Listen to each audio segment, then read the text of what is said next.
ಆನೇಕಲ್ನ BEO ಕಚೇರಿಯಲ್ಲಿ ಕಾಟಾಚಾರಕ್ಕೆ ನಾಡಪ್ರಭು ಕೆಂಪೇಗೌಡರ ಜಯಂತಿಯನ್ನ ಆಚರಿಸಿದ್ದಾರೆ. ಶಿಕ್ಷಣ ಇಲಾಖೆಯಲ್ಲೇ ಈ ರೀತಿಯಾದರೆ ಇನ್ನು ಬೇರೆ ಬೇರೆ ಇಲಾಖೆಗಳಲ್ಲಿ ಇನ್ಯಾವ ರೀತಿ ಇರುತ್ತದೆ ಅಂತ ಸಾರ್ವಜನಿಕರ ಪ್ರಶ್ನೆ.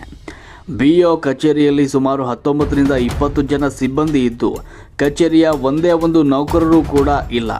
ಅಕ್ಕಪಕ್ಕದ ಶಾಲೆಗಳ ಶಿಕ್ಷಕರನ್ನ ಕರೆಸಿ ಫೋಟೋಶೂಟ್ ಮಾಡಿದ್ದಾರೆ ಕಾಟಾಚಾರಕ್ಕೆ.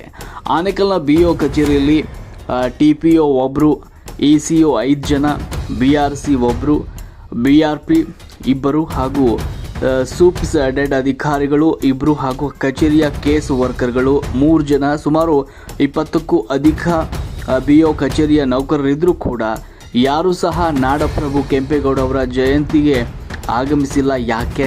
ಹಾಗೂ ಬಿಇಒ ಕಚೇರಿ ಅಕ್ಕಪಕ್ಕದಲ್ಲಿರುವಂತಹ ಸರ್ಕಾರಿ ಶಾಲೆಯ ಶಿಕ್ಷಕರು ಶಾಲೆಯಲ್ಲಿ ಕೆಂಪೇಗೌಡರ ಜಯಂತಿ ಮಾಡದೆ ಬಿಇಒ ಕಚೇರಿಯಲ್ಲಿ ಹೋಗಿದ್ದಾರೆ ಅನ್ನೋದು ಸಾರ್ವಜನಿಕರ ಪ್ರಶ್ನೆಯಾಗಿದೆ.